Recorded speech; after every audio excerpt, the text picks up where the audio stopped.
কথা বলে তারা সত্য কথা বলে। ওমান আমিলা বিহি উজরা, কোরআন দিয়ে যারা আমল করবেন আমি আল্লাহ তাআলা তাদের নিজে হাতে পুরস্কার দান করব। ওমান হাকামা বিহি আদিলা, কোরআন দিয়ে যারা বিচার করে একমাত্র তারাই ন্যায় বিচার করে। ওমান দাআ ইলাইহি হাদা ফাকাদ হুদিয়া ইলা সিরাতিম মুস্তাকিম, কোরআন দিয়ে যারা মানুষদেরকে ডাকে এবং এই ডাকে যারা সাড়া দেয় আল্লাহ তাআলা উভয়কে সিরাতুল মুস্তাকিমের পথে পরিচালিত করে। আর একটু জোরে বলেন।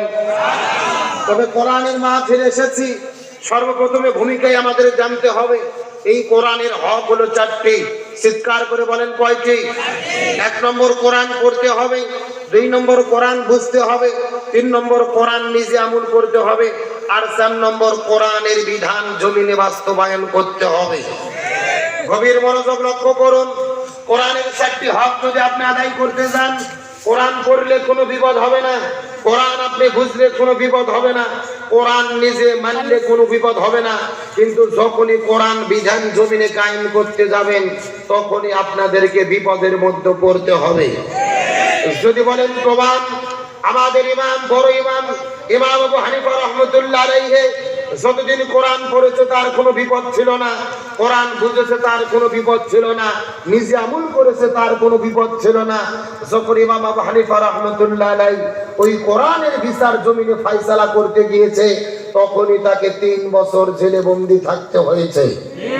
আমাদের বিশ্বনবী মুহাম্মদ রাসূলুল্লাহ সাল্লাল্লাহু আলাইহি ওয়াসাল্লাম যতদিন কোরআন পড়েছে তার কোনো বিপদ ছিল না, যতদিন তিনি কোরআন বুঝেছে তার কোনো বিপদ ছিল না, যতদিন নবী কোরআন নিজে মেনেছে তখন রাসূলের বিপদ ছিল না। যখন আমার নবী ঘোষণা করেছেন জমিন যার আইন চলবে তার, এই কোরআনে রাষ্ট্র কায়েম করতে হবে, তখন আমার নবীজিকে 3.5 বছর জেলে বন্দী করে রাখা হয়েছে। উহুদের ময়দানে দমদম মোবারক শহীদ করেছে, তায়েফের ময়দানে রক্ত ঝরেছে, 1 নয় 2 নয় 27 বার হত্যার টার্গেটের শিকার হয়েছে। এই বাংলাদেশ শুধু নয়, তামাম পৃথিবীতে পরিচিত মুখ কোরআনের পাখি শহীদ আল্লামা দেলোয়ার হোসেন সাইদি যতদিন কোরআন পড়েছে তার কোনো বিপদ ছিল না, কোরআন বুঝেছে তার কোনো বিপদ ছিল না, কোরআন নিজে মেনেছে তার কোনো বিপদ ছিল না। যখন আল্লামা সাইদি পার্লামেন্টে গিয়ে ঘোষণা করেছে জমিন যার আইন চলবে তার, এই কোরআন শুধু পড়ার জন্য আসেনি, এই কোরআন শুধু বোঝার জন্য আসে নাই, এই কোরআনকে বাংলাদেশ পরিচালিত করতে হবে, তখন আল্লামা সাইদিকে 13 বছর জেলে বন্দী রেখে হসপিটালে ভর্তি করে ইনজেকশনের শিরিষে বিষ ঢুকায়া আল্লামা সাইদিকে পরিকল্পিতভাবে হত্যা করা হয়েছে।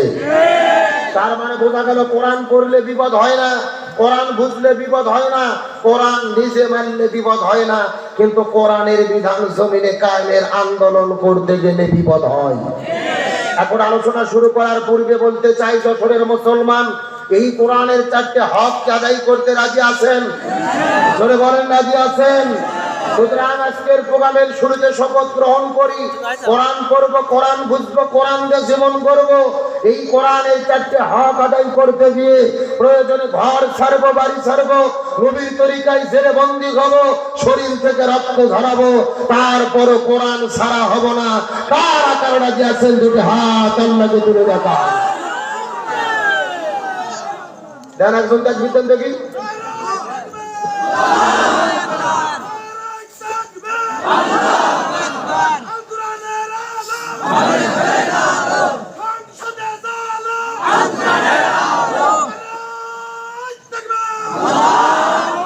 আল্লাহ তাআলা কবুল করুক, বলেন আমিন। তবে এখনো আল্লাহর নামের তাকবীরের সময় জবান অনেকেই খোলেনি, দেখা যাক শেষ পর্যন্ত কি হয়। কি মনে করেন? দরুদ ও সালাম পরিচয় বিশ্ব মানবতার মুক্তির দূত মুহাম্মদ রাসূলুল্লাহ সাল্লাল্লাহু আলাইহি ওয়াসাল্লামের প্রতি যে রাসূলের জীবন এবং সিরাত মানা আল্লাহ তাআলা আমাদের জন্য ফরজ করে দিয়েছেন। সুবহানাল্লাহ বলেন। সুবহানাল্লাহ। রাসূলের সিরাত মানা আমাদের জন্য কি? একেবারে ভূমিকা ছাড়াই ডাইরেক্ট আলোচনা। বাংলাদেশের 90% মুসলমান, অধিকাংশ মানুষের ধারণা রাসূলের জীবন মানা হলো সুন্নাত। রাসূলের জীবন মানা কি? অর্ধেক লোক উত্তর দিলেন, অর্ধেক লোক দিলেন না।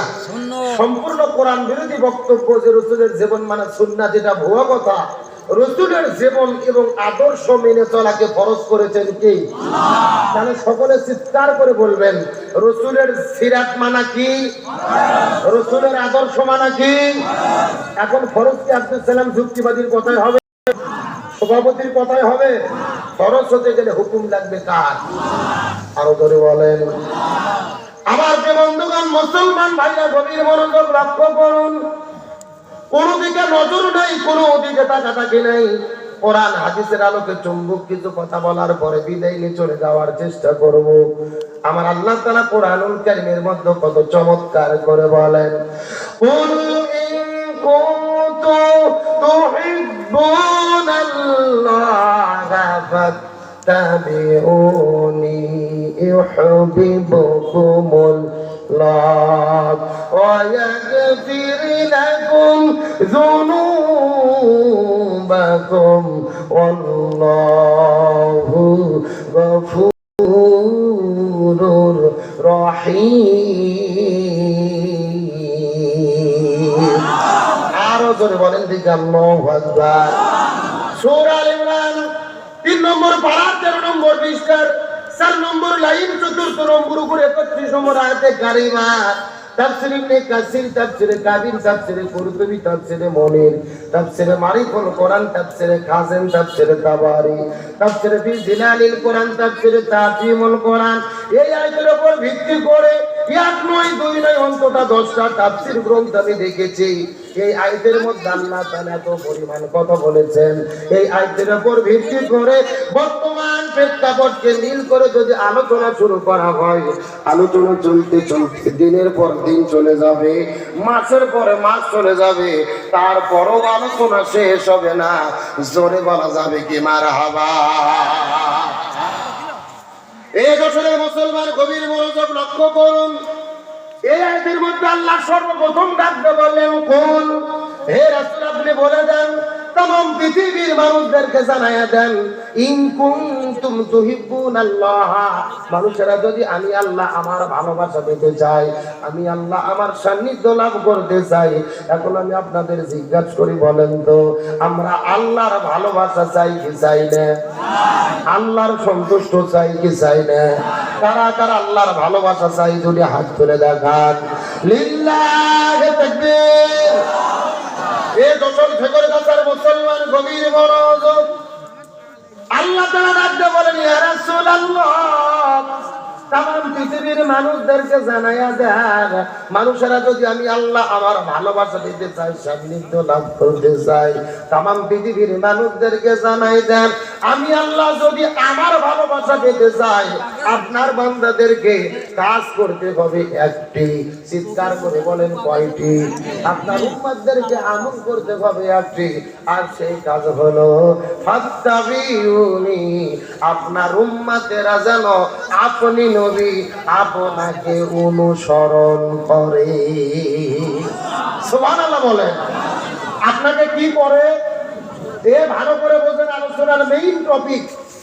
এই বাংলাদেশের বহু হুজুরের মুখে এই আয়াতের আলোচনা আপনারা শুনেছেন। যশোর জেলার অনেক হুজুর ওয়াজ করেছে যে তাহলে তারা যেন আপনি নবী আপনাকে ভালোবাসে, এরকম আলোচনা শুনেছেন না? ভালো করে বোঝেন। আমরা অবশ্যই নবীকে ভালোবাসবো। নবীকে ভালোবাসা হলো ঈমানের অংশ। তার কারণ রাসূল বলেন, লা ইউমিনু আহাদুকুম হাত্তা আকুনা হাব্বা ইলাইহি মিন ওয়ালিদিহি ওয়া ওয়ালাদিহি ওয়ান নাসি আজমাইন। ওই ব্যক্তি প্রকৃতপক্ষে ঈমানদার হতে পারবে না যে ব্যক্তি নিজের জীবনের চেয়ে, স্ত্রী সন্তান সম্পদের চেয়ে নবীকে বেশি ভালোবাসতে না পারবে। সুবহানাল্লাহ বলেন। আমরা অবশ্যই নবীকে ভালোবাসবো, কিন্তু এই আয়াতের দাবি হলো শুধু ভালোবাসলে হবে না, ফাত্তাবিউনি, ভালোবাসার পাশাপাশি নবীকে অনুসরণ করতে হবে। জোরে বলেন কি করতে হবে? তার কারণ বাংলাদেশের যে পরিবেশ চলতেছে খুবই স্লো, একদম স্লো করে অ্যাঙ্গেল করে দাও। কি আছে? পানি আছে না? ডাইরেক্ট আমার গায়ে নাই, পায়ে অ্যাঙ্গেল করে দাও। হ্যাঁ, আস্তে। গভীর মনোযোগ ভালো করে বোঝার চেষ্টা করেন। এই বাংলাদেশের 90% মুসলমান, নবীকে ভালোবাসার লোকের অভাব নাই, কিন্তু নবীর আদর্শকে অনুসরণ করার লোকের বড় অভাব। এই যে আপনাদের যশোরের পাশে কুষ্টিয়া নামে জেলা আছে না নাই? অনেকে নিজেদেরকে আশেকে রাসূল দাবি করে। গত 2-3 দিন আগে লালনের বাজারে মেলা হয়েছে, আপনারা কি খবর জানেন? নবীর আশেক দাবি করে হাজার হাজার মানুষ লালনের দরবারে গেল, ছেলে মেয়ে মিলেমিশে একাকার, যেন মনে